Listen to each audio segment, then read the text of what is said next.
nakwibutsaga ko inyuma y'umuntu haba hari umuntu, kandi ni byiza kubitekereza.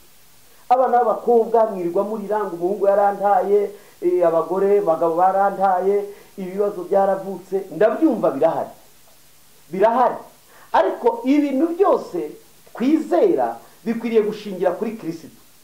Noneho abaduta n'abatureka n'abatujugunya n'abatuvaho n'abagenda baduhirika, tukamenya ko inyuma yabo hari undi muntu Imana igutegurira wumva. Ntabwo mbivugiye kugira ngo abagore musenye ingo zanyu, mwitonde mwabagabo, ntabwo mvuze gutyo ngo ngo uyu mugore wananiye inyuma ye hari undi, no. Ntabwo mbivugiye mwabagore mwe ngo uyu mugabo wananiye inyuma ye hari undi. Ngewe ndi kuvuga ngo ujye utekereza ngo inyuma y'uyu muntu utabona agaciro kanjye, utabona ko ndi umumaro, utabona ko ari cyo namara, Imana yampamagaye, Imana yangiriye icyizere ikanyita umwana wayo, uyu nubwo ataba hari inyuma ye hari undi, uyu nubwo atangirira neza inyuma hari uzangirira neza. Ubitekereze gutyo kugira ngo ugire ihumure mu mutima wawe. Uko nutabitekereza gutyo ibitubaho n'ibyo ducamo bizadusaba. Rero ubuzima bwa buri munsi ukwiriye gutekereza ko inyuma y'uwo muntu wagutesheje umutwe, wagutesheje agaciro, wakwanze wa mukobwa we, wakwanze wa musore we, wikiyahura wikigirira nabi, inyuma y'uwo muntu hari undi muntu, inyuma ye hari undi.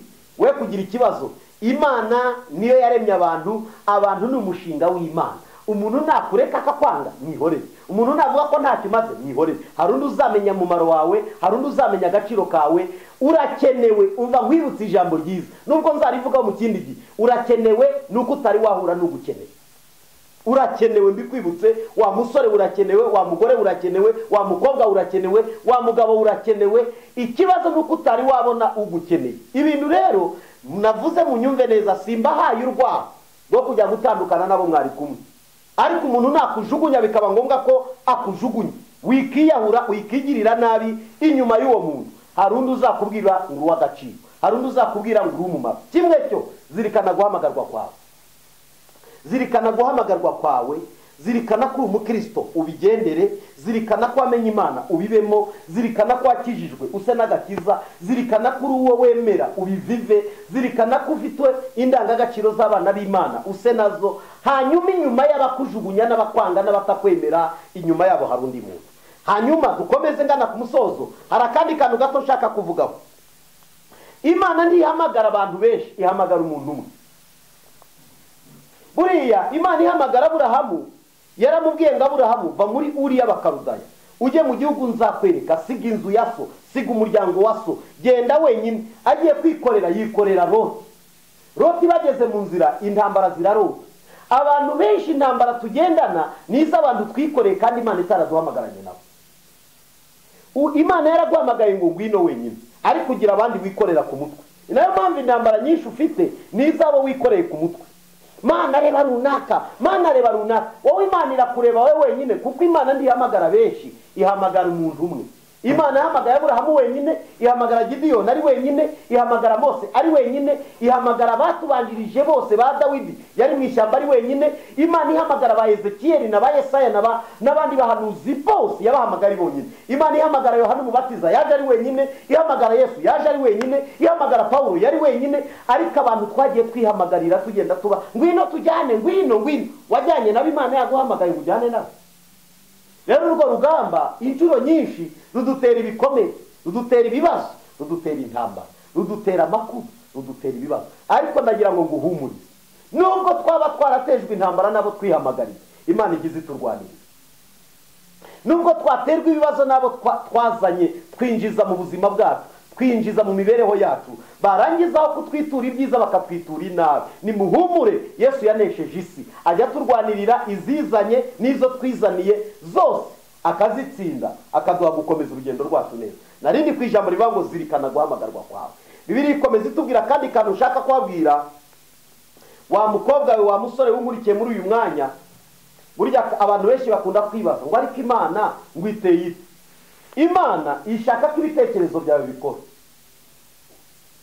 Ukwiriye gutekereza, ukwiriye kubaho ubuzima butekereza, ukwiriye kubaho ubuzima bwibaza, ukwiriye kubaho ubuzima ibitekerezo birodinga, bikarodinga, bikaresacinga, bigatekereza. Bakunda kuvuga ngo Imana ishyigikira ibitekerezo, ariko icyo ni igihande kimwe. Imana ishyigikira ibitekerezo byateye intambwe. Niyo dukunda kuvuga ngo tera intambwe imwe Imana iguterere 99. Imana iyo utekereje ugatera intambwe iragushyigikira.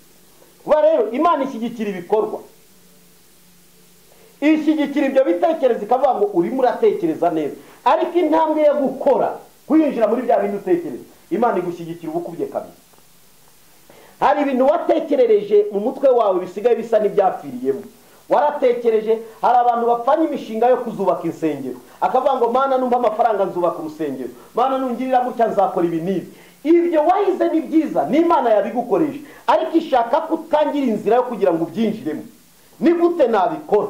Ni gute nabijyamo? Uwo muhamagaro ubyina mu mutima w'urusengero, uwo muhamagaro wawe ubyina wo kuzaba perezida wa repubulika, kuko ari n'ababivuga ari impinja, kandi ibitekerezo byabo Imana ishobora kubishyigikira.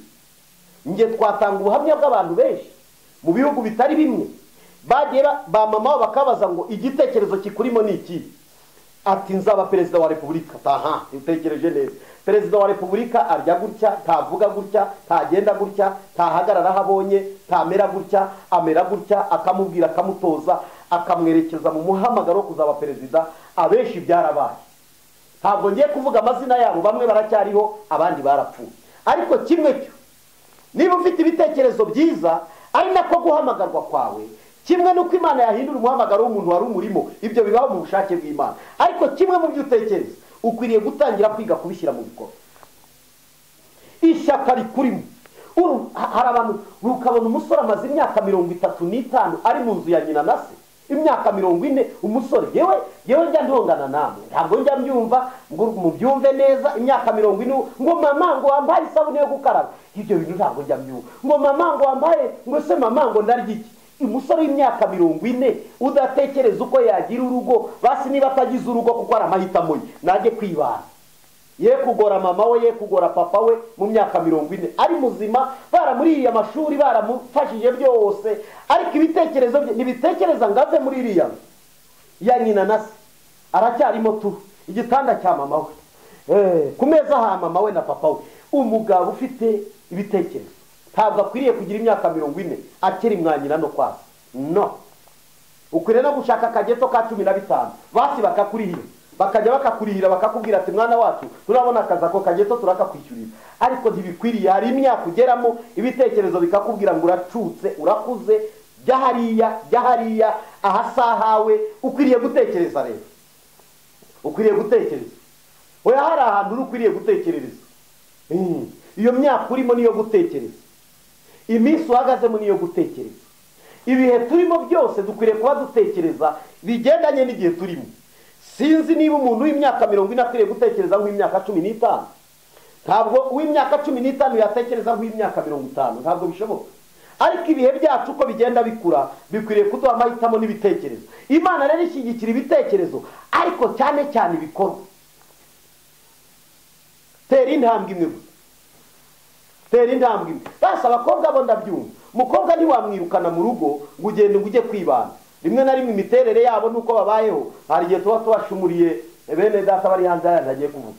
Ariko wa musore we ufite imyaka 40 ukiri iwanyu, uratekereza iki? Niki Imana yagushyigikira? Imana rero ishyigikira ibikorwa, nubwo ishyigikira n'ibitekerezo. Ibikorwa ni byiza kuko iri mu gikorwa Imana iragushyigikira. Ikindi navugaho kandi, muri uku guhamagarwa birakwiriye ko uko wahamagarwa kose ukwiriye kureba niba ukiri umukristo. Ushobora guhamagarirwa kuba gitifu w'akagari ugatakaza ubukristo. Ushobora guhamagarwa kuba gitifu w'umurenge ugatakaza ubukristo. Ushobora guhamagarwa ku musozi w'ubucuruzi ugacuruza iduka cyangwa inyanya ku muhanda cyangwa ibindi, kuko abenshi batekereza ko guhamagarwa ari mu rusengero gusa. Oya, mbora mbibabwira, bamwe twahamagariwe kubwiriza ubutumwa, abandi bahabwa kuyobora, abandi bahabwa kwigisha, ba mwarimu hariya bigisha abanyeshuri, bari n'abakozi b'Imana. Abana bacu bakagira ubumenyi, tukamenya gusoma no kwandika, tukavuga igifaransa n'icyongereza, tukamenya ibya shimi, tukamenya tekinoloji, tukamenya ibintu byose. Siyansi kaza abantu bakunguka, bari abantu babyigishije neza, birimo umumaro w'Imana, kuko Imana izadukoresha pari raporo bagaje y'ibyo dufite. Ariko nanone aho hantu hamagariwe kujya zirikana kugumana ubukristo. Ubushakashatsi buherutse gukorwa mu bihe bishize bagaragaje ko ubukristo ku isi yose ni 1/3, ariko ubupagani ni 2/3. 2/3 ni abapagani hano ku isi, hanyuma 1/3 ni ubukristo. Murumva ko turi bakeya. Dukwiriye rero kujya guhindura bariya bantu tubahinduje ubukristo buturimo.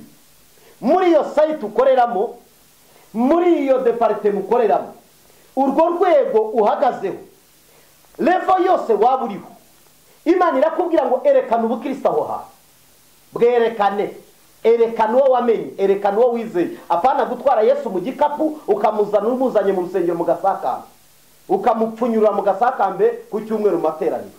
Ati Yesu nukuri n'umwami ndamwemera. Hanyuma wasohoka ukamupfunyika mu gasakambe, ntushaka kumuvuga mu kazi, ntushaka kumuvuga mu nshuti, ntushaka kumuvuga ahandi hantu, urashaka kujya umubika umupfunyure mu gasakambe ku cyumweru. Ntabwo ari byo. Yesu ugomba kumwerekana haba no mu kabari, haba ahantu hose. Wewe werekane Yesu wamenye. Ubukristo bwawe bukwiriye kwerekanirwa ahatagaragara. Igihe kirageze ngo werekane Yesu wawe, igihe kirageze ngo umuhamye mu bandi, igihe kirageze ngo umwerekane aho ukorera, igihe kirageze ngo umwerekane ku isi yose. Wemere ko uri umukristo, ubihamye, ibyo 2/3 bihinduke, bize bikizwe, kuko biratubwiye ngo amavi yose azapfukama mu izina rya Yesu. Imana ishimwe cyane. Ntabwo ndi butinde. Pawulo hari ikintu yavuze, yaravuze ngo dore abayuda bashaka ibimenyetso, nabo bagira icyo bashaka ubwenge, ariko twebweho tubabwiriza ibya Kristo wabambwe. Uwo ku bayuda ni ikigusha, ku banyamahanga ni ubupfu, ariko kubahamagawe b'abayuda n'abagira iki ni Kristo, ari we mbaraga z'Imana, ari we bwenge bw'abantu, ari we bwenge bw'Imana, ari we bwenge bw'Imana, kandi ari we ntege z'Imana zirusha abantu imbaraga. Aha mpasobanure neza. Ahantu aravuga ngo kuri 24, ariko kubahamagawe b'abayuda n'abagira iki ni Kristo, ari we mbaraga z'Imana, kandi ni we bwenge bwayo. Kuko ubupfu bw'Imana burusha abantu ubwenge, kandi intege nke z'Imana zirusha abantu imbaraga. Ibyo byumvikana. Ubupfu bw'Imana burusha abantu ubwenge. Niba Imana igira ubupfu, usibye ko nta n'ubwigira, ubupfu bwayo burusha abantu bose bo kuri iyi si ubwenge. Nta munyabwenge uri kuri iyi si wagira ubwenge nk'ubw'Imana. Yewe ubupfu bwayo burusha abantu ubwenge. Niba ubupfu bw'Imana burushije abantu ubwenge, ubwenge bwayo bwahwana nande? Kandi Imana niyo bwenge, Imana niyo suruse, Imana niyo so y'ubwenge bwose no kumenya kose. Niba Imana ari inyantege nke, yatubwiye ngo imbaraga nke cyangwa intege nke z'Imana zirusha abantu bose imbaraga. Niyo mpamvu njya ntangara iyo abantu bagira ibindi biringira bakavuga ngo bafite imbaraga ntazo. Reka nkubwire, niba uri umunyembaraga, umubu uzakurye turebe ko utajya kwa muganga. Umubu gusa. Niba udafite imbaraga zo kwica umubu, ukarara urwana nawo mu gitanda bukagukeraho, ukarara urwana nawo ukaba udashobora gutanga igisubizo cy'umubu, imbaraga zawe zishingiye kuki? Niba uri umunyabwenge, uyu mwanya tukaba turi kubura umuti wa covid, kandi uri umunyabwenge, uri umuhanga cyane, ubuhanga bwe bushingiye kuki?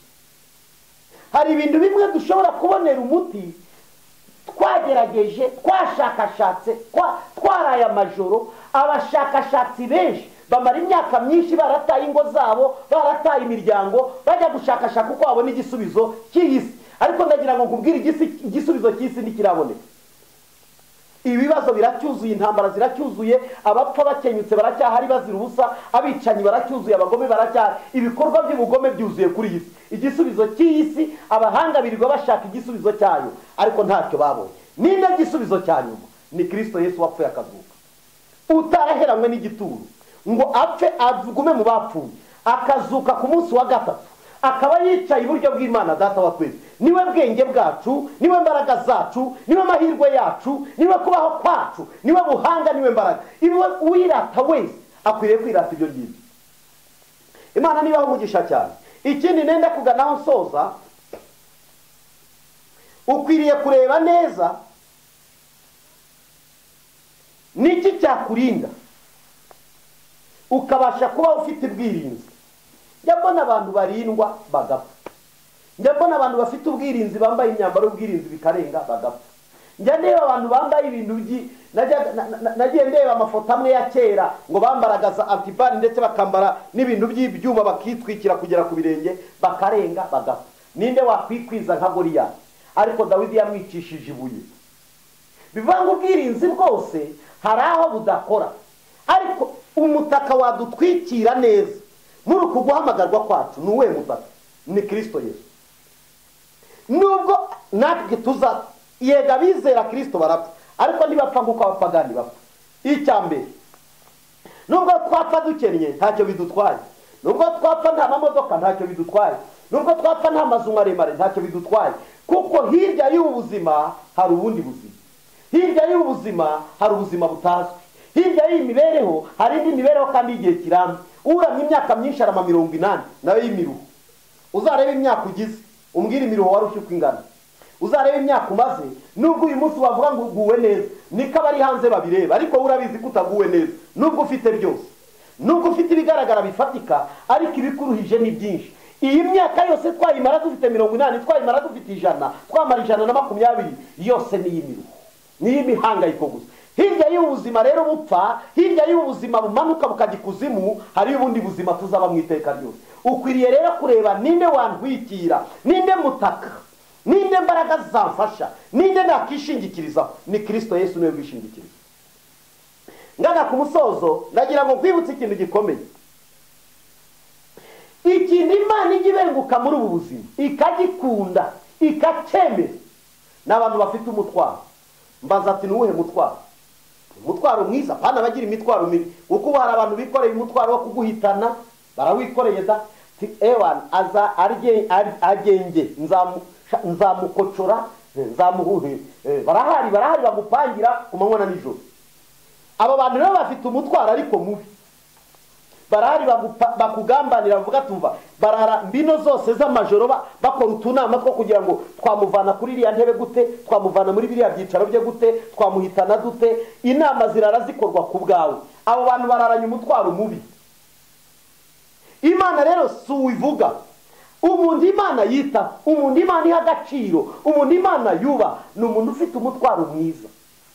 Umutwaro wo gufasha abandi, umutwaro wo gutuma abandi babona amahoro, umutwaro wo gutuma umurimo w'Imana wagenda neza, umutwaro wo gusengera abandi, umutwaro wo kurarira abandi amajoro uvuga ngo kuki yarararira mbari, kuki yarara nabi mbari, kuki yagubwa nabi mbari. Ukagira umutwaro mwiza, uwo muntu Imana iramubenguka. Umuntu urarana umutwaro mwiza wo gutekereza ku bandi, wo kwibaza uko abandi babayeho, wo kwibaza uko abandi bakira indwara, wo kwibaza uko abandi bakurwa mu gahinda, wo kwibaza uko abandi barya, wo kwibaza uko abandi bakambara, wo kwibaza uko abandi batera imbere, wo kwibaza uko abandi babona akazi. Ukararana umutwaro mwiza wo gutekereza neza, Imana irakubenguka. Inzu umutwaro ufite urebe mu mutima wawe. Nababwiye ngo ijambo ndiho riravuga ngo zirikana guhamagarwa kwawe. Ese umutwaro ugifite ni wo gusengera abandi, ni wo kwingingira abandi, ni wo gufasha abakene, ni wo gusura imfubyi ukazigaburira ukazifasha kwiga, ni wo gutabara abababaye, ni wo gufasha abatishoboye, ni wo kuzamura igihugu cyawe, ni wo kuzamura itorero ryawe, ni wo kuzugura cya kibanza bavugaga cy'urusengero, ni wo kuzubaka shato y'urusengero. Umutwaro ufite ni uwuhe? Reba umutwaro wikoreye niba ari umutwaro mwiza, Imana irakubenguka uyu munsi. Ariko niba ufite umutwaro mubi, umuntu wa mbere mubi ni umuntu ugambirira nabi. Umuntu ufite umutwaro wo kugambirira kugirira nabi abandi, Imana ntimubenguka ahubwo iramurwanya. Ko Bibiliya ivuga ngo Imana irwanya abagome, irwanyamo n'abibone, n'abashaka kugirira abandi nabi, n'abashaka guhemukira abandi. Abo bantu Imana irabarwanya, bari ku rutonde rw'Imana ihiga. Nagira ngo rero urebe umutwaro wikoreye. Umuntu Imana ibenguka n'ufite umutwaro mwiza wo kwibaza uko abandi yabahesha umugisha, yabahesha kubaho, yabahesha amahirwe, yabahesha kugira iyo bagera, yabahesha kuzabona umugisha biciye muri we. Ese ujye ubera abangaho umugisha? Ese ujye utekereza ko uzabera abangaho umugisha? Uwo mutwaro wikoreye wo kugirira abandi neza, Imana irakubenguka. Imana irakubenguka. Imana irakubenguka rwose. Ariko nutekereza nabi, munsi umwe Gahini yatekereje nabi, agambirira kwica mugenzi we mwene se. Imana iramubwira ngo Gahini we, dore ibyaha biri tugatugira ku rugi rw'umutima wawe, ariko ukwiriye kubitegeka. Gahini ararenga ntiyumva. Hari ba Gahini, amaraso ya Gahini ntajya yumva, araburirwa ntiyumva, arigishwa ntiyumva, arahanurirwa ntiyumva, yewe arasengerwa ntiyemera. Amaraso ya bene Gahini igihe cyose urayaburira ariko ntashobora kumva. Rero hari amaraso ya Abeli wakoraga neza ashimwa, atanga ibitambo bishimwa, akora ibishimwa mu maso y'Imana. Ayo niyo ngusaba uyu munsi, ayo niyo nkwifuriza mu izina rya Kristo Yesu. Rero ukwiriye kubengukwa n'Imana kubwo gutekereza gukora ibintu byiza. Imana ikubenguke, Imana ikubenguke mwene data, Imana ikubenguka aho uri, Imana ikubenguke. Ninde muntu Imana ifata umwanya wo kubenguka? Iyo ufite umutwaro wo gukorera Imana, iyo ufite umutwaro w'umurimo w'Imana, iyo ufite umutwaro w'impamvu, Imana ikabona ko umutwaro ufite muri wowe ufite impamvu zumvikana. Imana ikajya iburyo igasanga ufite impamvu yumvikana. Imana yagira ibumoso igasanga ifite impamvu yumvikana. Imana yakigira inyuma yakigira imbere igasanga ufite impamvu yumvikana. Imana umutwaro wawe iyo ari mwiza ushingiye ku murimo w'Imana, ushingiye ku bwami bw'Imana, Imana irakubenguka. Iyo twabengutswe n'abakobwa tukabengukwa n'abasore, turara amajoro tudasinziye, turara tutaryama, chat abari zose kuri Facebook, kuri Instagram, yewe kuri WhatsApp, kuri message isanzwe za message, tuba duchatinga kuko twabengukanye. Ndagira ngo ngubwire, Imana ni kubenguka ntiri buryame, Imana ni kubenguka ntiri businzire. Ibibazo waba urimo ni by'akanya gato, icyambi Imana ikakubenguka gusa. Ariko se niki gituma ikubenguka? Biraterwa n'umutwaro ufite muri wowe. Umutwaro ufite n'ubwami bw'Imana, umutwaro ufite n'uwo gukorera Imana, umutwaro ufite n'uwo amahame y'Imana, umutwaro ufite n'uwo kwera no gukiranuka, umutwaro ufite n'uwo. Rero mu bituma Imana ibenguka umuntu nuko agira umutwaro mwiza, umutwaro w'ubwami, umutwaro wo gusengera abakozi b'Imana, umutwaro wo gutekereza uburyo abera b'Imana babaho, umutwaro wo gutekereza uko abakristo bagira ubuzima, umutwaro wo gutekereza uko umushumba yaraye, umutwaro wo gutekereza uko bene data bameze, umutwaro wo gusengera abandi, umutwaro wo gufasha abandi, umutwaro wo gusura abababaye bari mu bibazo. Iyo ufite umutwaro mwiza, Imana irakubenguka. Ukeneye kubengukwa n'Imana, tekereza umutwaro wikoreye muri wowe. Ese uratekereza iki? Uribwira iki muri iyi minsi? Ese uhangayikira abandi gute? Kuko icyo twashyiriweho ni gukorera abandi. Igihe tutazumva ibintu muri urwo rwego, Imana kutubenguka bizagorana. Zirikana guhamagarwa kwawe, niko biri yatubwiye. Zirikana guhamagarwa kwawe, niryo jambo nari ndimo mvuga ngana ku musozo. Zirikana guhamagarwa kwawe. Ku murongo wa 26 urwa mbere rw'Abikorindi igice cya mbere, umurongo wa 26 haravuga ngo zirikana guhamagarwa kwawe, cyangwa se muzirikane guhamagarwa kwanyu bene data, yuko ab'ubwenge bw'abantu bahamagawe atari benshi, n'abakomeye bahamagawe atari benshi.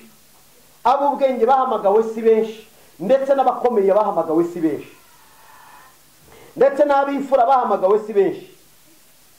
Ahubwo Imana yatoranije abaswa bo mu isi ngikoze isoni abanyabwenge, kandi yatoranije ibinyantege nke byo mu isi ngikoze isoni ibikomeye.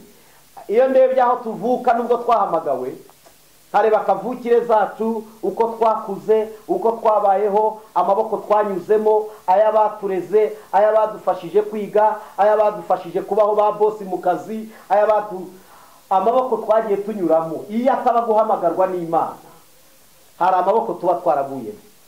Iyo ataba Imana yaguhamagaye, hari amaboko utari gucika, hari amaboko utari kuvamo.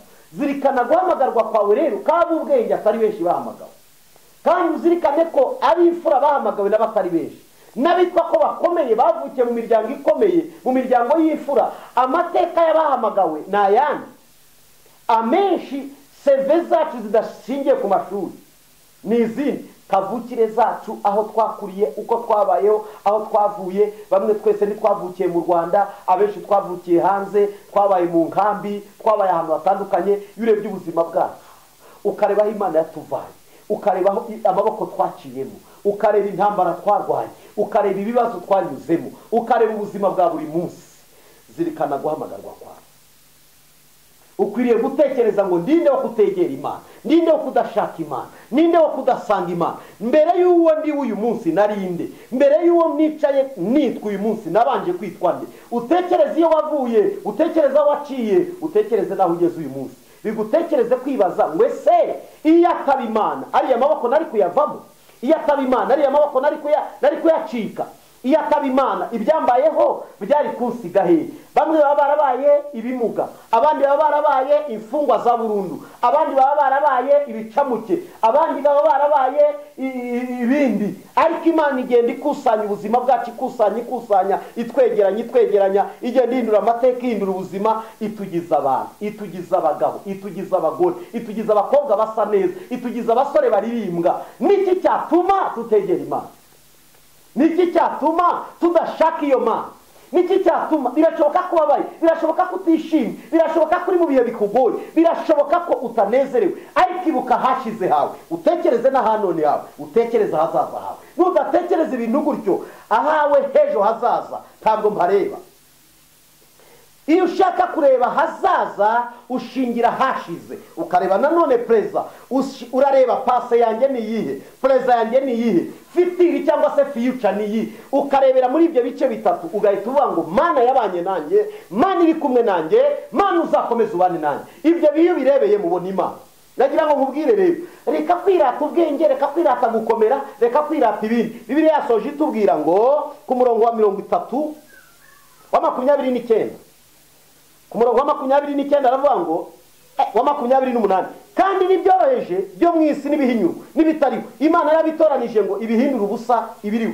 Imana yafasha abantu batarabo gufatwa, Imana itoranya abantu batarabo gutoranywa, Imana yemera abantu batarabo kwemerwa. Imana ifata abantu b'abanyantege nke ibagira abanyembaraga, ifata abantu bavutse mu mateka mabi akomeye, bamwe bavutse batagira base, barya bitwa ibinyendaro n'abagabo bakomeye, abandi bavuka batagira ababafasha, Imana irabafasha, abandi bavuka batagira ababitirirwa, Imana irabiyitirira. Ukwiye gutekereza kwegera Imana, ukwiye gutekereza guhamagarwa kwawe no gutoranywa kwawe, kuko Imana yabanye nawe. Niyo Mana nkubwira, Imana yakurokoye wa munsi, niyo nkubwira, ya Mana yagukuye mu butayu, watawe wajugunywe mu butayu bwari butakoroye, mu butayu bwari buteye ubwoba, mu shira ziryana, mu nyamaswa zikomeye, Imana ikakubeshaho. Iyo Mana niraguhaye ubuzima, zirikana guhamagarwa kwawe. Umva uko Bibiliya isoje itubwira, ibyo Imana yabikoreye kugira ngo hatagira umuntu wirata imbere y'Imana.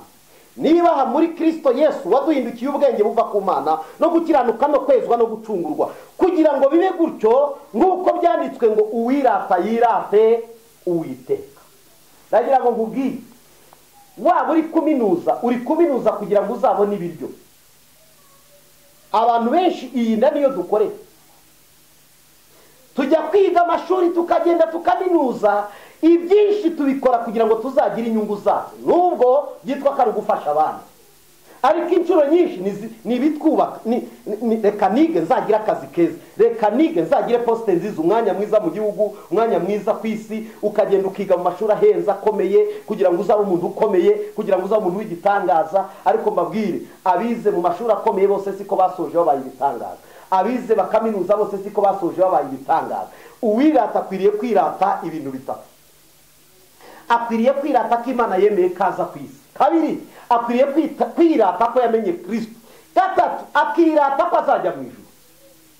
Ibindi byose ni by'akanya gato. Birashoboka kuri runaka mu mwanya runaka, muri departema runaka, uri runaka mu mwanya wawe, urakomerwa amashyi, uraririmbirwa, ariko nawe hari usabwa kuririmbira. Niba ushaka kubaho, niba ushaka kuzakomera, niba ushaka kuzaramba, uwirata yirata Uwiteka. Abantu bakwirate kuko abagiriye neza ntacyo bitwaye, abantu bakuririmbe kuko abagaburiye ntacyo bitwaye, abantu bakuririmbe kuko abatuje ntacyo bitwaye, abantu bakuririmbe ko abafashije kujya imahanga ntacyo bitwaye, abantu bagukomera amashyi ko babayeho kubera wowe. Witonde cyane, aho hitondere. Abantu nibakubwira ngo tubayeho kubera aho, uzababwire ngo umunsi ntazaba nkiriho bizagenda bite? Niba babayeho kubera wowe, ujye babwira ngo umunsi ntazaba nkiriho, muzabaho kubera ni. Wongere ugaruke uvuge ngo sinjye utumye mubaho, mbafashije kubaho. Imana nitanga kubaho, nitanga kuramba, nitanga kuramba. Imana nitanga ubugingo, nitanga ubuzima, nitanga kugira amagara mazima. Rero we kwirata ibyo bakurata, ahubwo wirate nawe Uwiteka. Imana iri hejuru y'ibikomangoma, Imana iri hejuru y'abakomeye, Imana iri hejuru y'abami, Imana iri hejuru y'abitwa ko bakomeye muri iyi si. Imana ni Imana nyamana, ni Imana yo gupfukamirwa ibihe byose, ni Imana yo kuririmbirwa ibihe byose. ndagira ngo nkubwire muri message ntoya, zirikana guhamagarwa kwawe, ibuka wavuye ukagwa wongera ugaruke mu muhamagaro wawe. Reka gupfusha ubusibi kuryamyemo, uryamyemo impano nyinshi, uryamyemo ijambo ry'Imana, uryamyemo indirimbo z'amashimwe, uryamyemo ibitangaza by'Imana. Igihe kirageze ngo ibyo bikuryamyemo bye kugupfiramo bizuke, bikore mu gihe gisa n'iki. Imana yongera igukoreshe, Imana yongera ikubake, Imana yongera ikorane nawe mu gihe gisa n'iki. Umwuka wera w'Imana akumfashiriza aho utakifasha, umwuka wera w'Imana akungereza aho utakigeza, umwuka wera w'Imana akubyutsa wananiwe kubyuka, umwuka wera w'Imana agukiza ibyago byari bigutwikiriye. Amakuba n'ibyago by'umukiranutsi byaba byinshi, ngari kuwiteka amukiza muri byose. Dawidi ajya avuga neza, aravuga ngo wa mwanzi wanjye we kunyishima hejuru, naho nagwa nabyuka. Birashoboka ko waguye, Satani ari kukwishima hejuru. Ongera wibuke kuzirikana guhamagarwa kwawe. Birashoboka ko waguye, birashoboka ko ari ahantu uri, birashoboka ko ari ibintu wasayishije, wabaye nk'umwana w'ikirara wavuye mu mugabane w'abana b'Imana. Byuka aho uri, Yesu aracyagufitiye imbabazi, Yesu aracyagufitiye plani. Izo plani wowe utakiyumvamo, Yesu arazigufitiye. Umugambi utakireba, Yesu arawufite. Ejo hazaza utacyumva mu matwi yawe, Yesu arahagufitiye. Zirikana guhamagarwa kwawe, utera intambwe imwe gusa, wongera uhaguruke. Imana iraguterera 99 zisigaye. Ndagira ngo dusenge Imana, ndagira ngo dufate akanya dusenga Imana, ndagira ngo dufate akanya twinginga Imana, ndagira ngo dufate akanya dusenge muri uyu mwanya. Ndagira ngo nkwingingire aho wananiriwe nyine, aho wacogoreye, aho wambikiwe igisuzuguriro, aho hantu Imana yongera ikubyutse, igutandukanye n'ibyo bintu byakubuze, igutandukanye n'izo ngeso mbi, igutandukanye n'iyo mico mibi, igutandukanye n'ibyo bintu byakwizingiyeho, igutandukanye n'ubwo burwayi, igutandukanye n'izo ntambara, maze wongere uhagarare nk'uwahamagawe, uhagarare nk'umusirikare wamaze kwambara undi mwambaro. Imana igushoboze muri byose. Njya nkunda kubwira abantu, kuba twaragize amahirwe akagira ibintu Imana idufasha tukagira ibyo tumenya, byagakwiriye gukora mu nzu y'Imana. Niba ufite ubumenyi bwinshi muri wowe, niba ufite ubwenge bwinshi muri wowe, niba ufite ubuhanga bwinshi muri wowe, ibyo byose wabiherewe kugira ngo bikorere Imana. Uhereye kuri profesa, ukamanuka kuri doctor, ukamanuka kuwitwa lisansiye.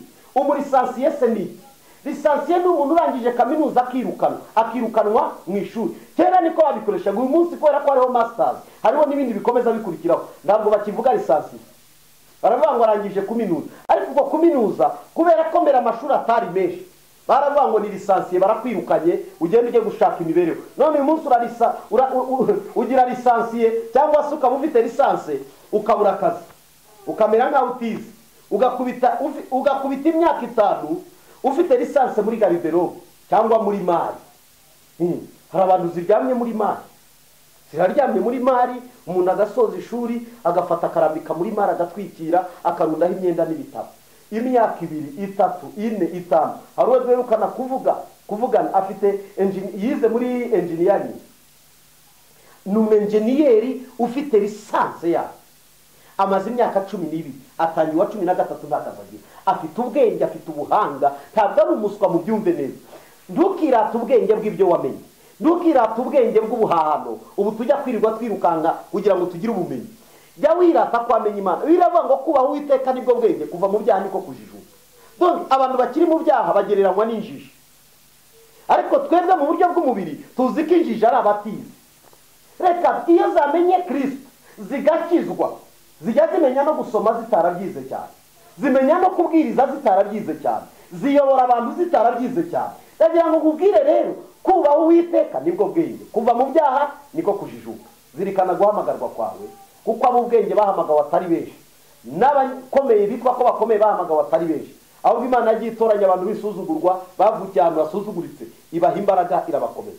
Ndagira ngo nkubwire ijambo rimwe dusenga. Imana ntikomeza abantu muri rusange, cyangwa se hari abantu bakunda gukoresha akajambo kavuga ngo Imana ntikomeza, ngo ngikomeza abo yahamagaye. Nzi ukuntu bajya bivuga atari meza biki, ngo Imana ntikomeza abantu, ngo ngahubwo ikomeza abo yahamagaye. Sinzi uko babivuga, mwe murabizi kundusha, ariko umuntu wese wahamagawe n'Imana, Imana iramukomeza. Zirikana guhamagarwa kwawe niko kuzagukomeza, zirikana guhamagarwa kwawe niko kuzaguhesha icyubahiro, zirikana gutora mu watoranijwe nibyo bizaguhesha umugisha. Imana igumugisha. Reka dusenge Imana. Mwami Yesu turagushimiye, tugushimiye ko abanye natwe muri iri jambo. Guhamagarwa kwacu nibyo bizatuma tubona umugisha wagutse. Turirukanga tukajya kongeresha ubumenyi muri teoloji, ariko sibyo bizaduhesha kukumenya. Turirukanga tukajya kongeresha ubumenyi bwo buzatuma tubaho tukagira umutima, tukagira ibidutunga, tukajya kuminuza no kugira mu yandi mashuri. Ni byiza, ariko ndakwinginga ngo uduhe no kuminuza mu byawe, uduhe no kumenya ijambo ryawe no gusobanukirwa ubushake bwawe. Byinshi bipfiriye mu bantu, imishinga myinshi wateguye bamwe barayirambye. Mwami, umwuka wera aremezanya nanjye ko hari imitima igiye kubyuka, hari ubugingo bugiye kongera gukanguka, hari imitima benshi igiye kongera kuva mu ntege nke. Iri jambo ryerekeresha ibimenyetso n'ibitanga, kandi uyu munsi tubonere umugisha imbere yawe mu izina rya Kristo Yesu, amen. Imana ibamugisha, murakoze, muzirikane guhamagarwa kwanyu. Imana ikomeze ibubake muri byose. Shalom, shalom.